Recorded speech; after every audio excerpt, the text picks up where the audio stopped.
ఏపీలో కొత్తగా ప్రభుత్వాన్ని ఏర్పాటు చేసుకున్న అధికార టీడీపీలో ఎమ్మెల్సీ ఎన్నికల టెన్షన్ నెలకొంది. ఇప్పటికే వైసీపీని వీడి ఇద్దరు పార్టీలో చేరడం, ఆ స్థానాలు ఖాళీ అయ్యాయి. ఈ క్రమంలోనే ఎమ్మెల్సీ పదవుల కోసం ఆశావాహులకు సంబంధించి పెద్ద లిస్టు వస్తోంది. మరోవైపు ఒక ఎమ్మెల్సీగా ఓ నేతకే ఛాన్స్ ఇవ్వాలంటూ చంద్రబాబు బావమరిది ఎమ్మెల్యే బాలకృష్ణ సైతం ఒత్తిడి తెస్తున్నారన్న టాక్ నడుస్తోంది. తాజాగా జరిగిన ఏపీ అసెంబ్లీ ఎన్నికల్లో కొత్త ప్రభుత్వాన్ని ఏర్పాటు చేసుకున్న టీడీపీకి ఎమ్మెల్సీ ఎన్నికల తలనొప్పి పట్టుకుంది. ఎన్నికల సమయంలో ఇద్దరి నేతలు వైసీపీని వీడిన కారణంగా 2 స్థానాలు ఖాళీ అయ్యాయి. ఖాళీ అయిన ఆ స్థానాల్లో పోటీ చేసేందుకు కావలసిన అభ్యర్థుల కోసం వచ్చే లిస్టు మాత్రం పెద్దగా ఉంది.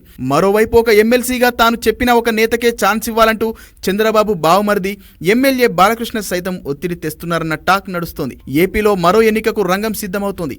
శాసన మండలి సభ్యుల ఎన్నికకు షెడ్యూల్ విడుదల కాగా రేపటి నుంచి నామినేషన్లు స్వీకరించనున్నారు. జూలై 12న ఎమ్మెల్సీల ఎన్నిక జరగనుంది.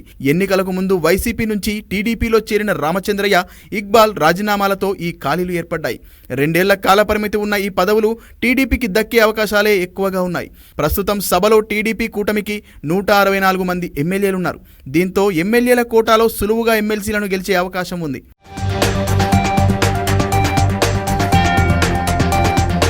ఇక ఏపీలో తిరుగులేని విజయంతో అధికారాన్ని చేపట్టిన టీడీపీ ఇప్పుడు ఎమ్మెల్సీ ఎన్నికల్లో గెలిచేందుకు సన్నద్ధమవుతోంది. గెలుపు పక్కా అని విషయమే తెలిసినప్పటికీ ఛాన్స్ ఎవరికి దక్కుతుందో అని 3 పార్టీల్లో ఉత్కంఠ కొనసాగుతోంది. అధినేతల హామీతో తమకే పదవి దక్కుతుందని ఆశావాహులు అంతా ఊహల్లో ఊరేగుతున్నారు. 2-3 సార్లు పోటీ చేసి గెలుపొందిన వారికి కూడా ఈసారి టికెట్ ఇవ్వలేదు టీడీపీ. దీంతో ఎమ్మెల్సీగా తమకే స్థానం దక్కుతుందని పలువురు సీనియర్ నేతలు సైతం ఆశల పల్లకిలో విహరిస్తున్నారు. గత ఎన్నికల్లో పవన్ కళ్యాణ్ కోసం సీటు త్యాగం చేసిన వర్మ తనకే కన్ఫామ్ అని ధీమాగా ఉన్నారు.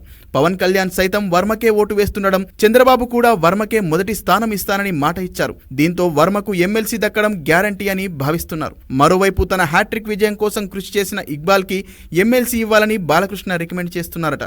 మరోవైపు టీడీపీ నాయకుడు వంగవీటి రాధా పేరు కూడా తెరమీదికి రావడంతో ఎవరికి అవకాశం దక్కుతుందో అన్న ఉత్కంఠ కొనసాగుతోంది. ప్రస్తుతం సభలో పూర్తి మెజార్టీ ఉండి గెలిచే అవకాశం 100% ఉన్నప్పటికీ కూడా అభ్యర్థులను ఖరారు చేయడంలో కూటమి నేతలు తలలు పట్టుకుంటున్నారు. 2 ఎమ్మెల్సీల్లో ఒకటి రామచంద్రయ్యకి, మరొకటి వర్మకి ఇస్తారా, లేక ఒక ఎమ్మెల్సీ వంగవీటి రాధకి ఇచ్చి మరొకటి ఇక్బాల్కి ఇస్తారా అనే సందిగ్ధత నెలకొంది.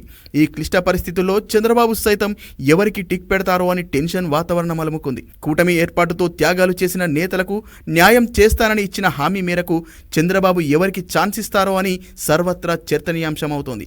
నేడో రేపో ఈ ఉత్కంఠకి బాబు చెక్ పెట్టే అవకాశాలున్నట్లు పార్టీ వర్గాలు చెబుతున్నాయి.